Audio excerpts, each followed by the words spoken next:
Many years ago, a man gave me this book, Think and Grow Rich. I was flat broke. I had always been flat broke. I had never had any money. I was 26 years old. I had 2 months high school and no business experience. He said, Bob, you read this, do exactly what I tell you, you can have anything you want. Now, I really didn't believe that, but I believed he believed it. And I said, all I want is some money. I figured if I had enough money, all my problems would go away.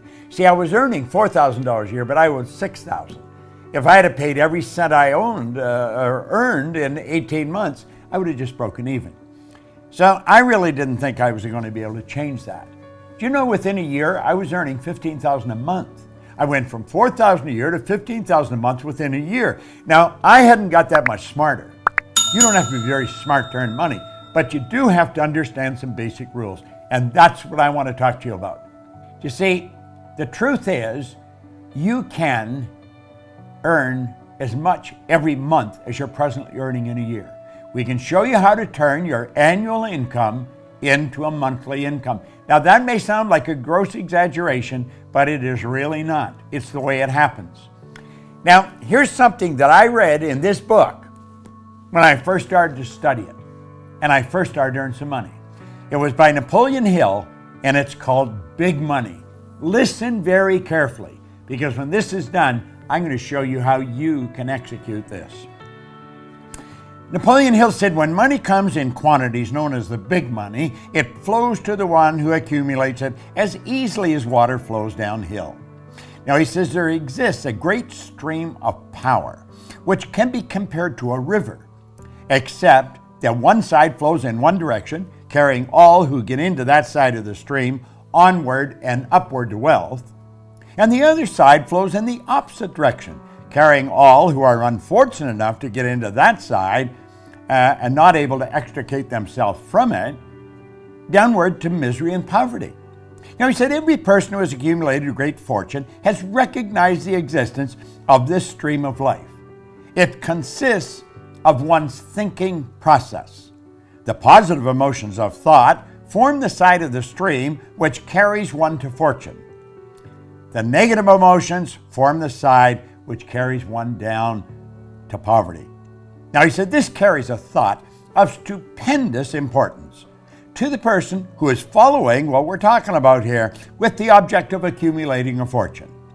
If you are on the side of the stream of power which leads to poverty, this may serve as an oar by which you may propel yourself to the other side of the stream. It can serve you only through application and use. Merely reading and passing judgment on it either one way or another will in no way benefit you. Now, he says poverty and riches often change places. Poverty may, and generally does, voluntarily take the place of riches. But when riches take the place of poverty, the change is usually brought about through well-conceived and carefully executed plans. Poverty needs no plan. It needs no one to aid it because it is bold and ruthless. Riches are shy and timid. They have to be attracted. Now, of course, we talked about that in The Secret. You've got to attract it. Well, I think you're going to enjoy this. First of all, money has to be earned, and there is a law that governs this whole universe. Everything operates by a law. Well, Emerson wrote beautifully, Ralph Waldo Emerson, on the law of compensation. And the law of compensation is exact. The law of compensation clearly states the amount of money you earn will be in exact ratio to these 3 points. Number one, the need for what you do. The need for what you do. Number two, your ability to do it. And number three, the difficulty there will be in replacing you. Now think of that. Number one, the need for what you do. Number two, your ability to do it. And number three, the difficulty there is in replacing you.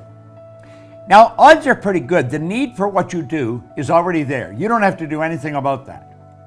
Number three will be taken care of if you take care of number two. You may want to think about this for a little while. I thought about it for a long while, and I realized it's pretty true.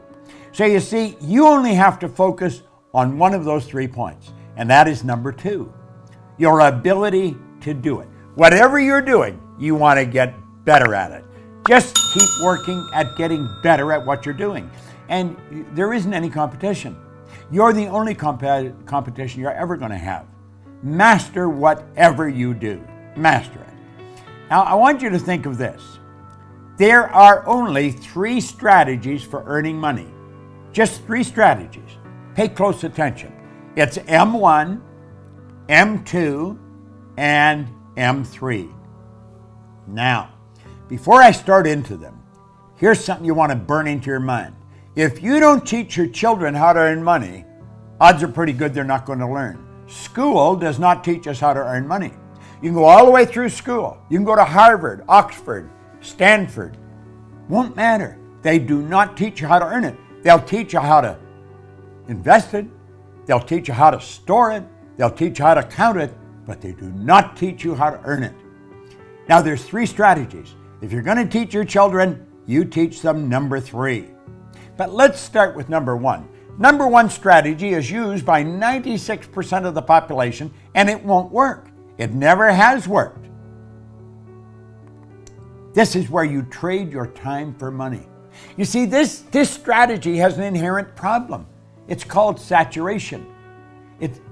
You run out of time. I don't care how effective you are. I don't care how much you earn an hour. You're going to run out of time. You're trading your time for money. It doesn't work. It does not work. Number 2 is an excellent strategy, but it's only used by 3% of the population. Number 2 is where you invest money to earn money. Now, people in the number 1 strategy, they hear about this, and so they squirrel a little bit of what they're earning away and they invest it, but they don't understand how to invest it, and they usually lose it. If you're going to invest money, you really got to know what you're doing, or go to somebody that has proved that they know what they're doing. Number 3 is where you invest money to earn money. Now, the first 2 strategies are not the one you want to focus on. Here's the one you want to focus on, number 3. It's only used by approximately 1 person out of 100. This is where this group earns almost all the money. 96% of all the money that's earned goes to a very small select group of people. And I'm going to tell you something. I used to think they were really smart. Some of them aren't very smart. I was earning over $1 million a year, and I started to analyze what the heck was I doing? How was I doing it? I had stumbled on M3. I didn't know what I was doing, but I was doing it. I had been raised to believe if you're going to earn a lot of money, you got to be really smart. I knew I wasn't that smart, but I was earning a fair amount of money. M3 is used by 1% of the population, but they earn 96% of all the money. These people multiply their time by setting up multiple sources of income. Now, that's the strategy. How do you set up multiple sources of income? Well, some people get that mixed up with multiple jobs. That's not multiple jobs. It's multiple sources of income. The truth is, you can set up sources of income where you're earning money while you're sleeping. And it's never been easier than it is today. With the internet and with the way we're working, man, you can make it happen. So here we are back again. What we want to do is show you how to turn your annual income into a monthly income. Now pay attention, because this is super important. It's very, very important. This can be accomplished by having multiple sources of income. You check back in history, you're going to find all wealthy people have always had multiple sources of income. They didn't have one, they had all kinds of different sources of income. I'm not quite sure how many I've got. I don't even look after them. I have somebody else look after them. Sandy's got a team of people, my business partner, that looks after our sources of income.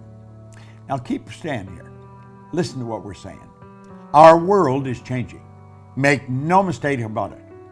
Do you know, Alvin Toffler wrote a book way back around 1970 called Future Shock, and he talked about the changes that were coming. Well, I was working with Earl Nightingale and Lloyd Conant in 1970, and that was a very popular book around the Nightingale-Conant Corporation. We were all studying it, and we were laughing at some of the predictions. We'll say this could never possibly happen. Well, move ahead to 40 or 50 years, Toffler fell short. he didn't protect it big enough. Now, he just passed away here a while ago, but he said something before he died that maybe you should remember. He said the illiterate of the 21st century will not be the people who cannot read and write. They're going to be the people who cannot learn, unlearn, and relearn. Most of what we've learned up to this point, we're going to have to unlearn, and then we're going to have to learn some new rules. Now, I am unlearning and learning all the time. And I'll tell you something I've learned. Our world is changing. It is not getting bigger. The world is getting smaller. It is shrinking. And here's something else. This is very important. You can have business all over the world through multiple sources of income. Here's the question you want to ask. How much do you want? How much do you want? Because you can set up sources of income all over the place.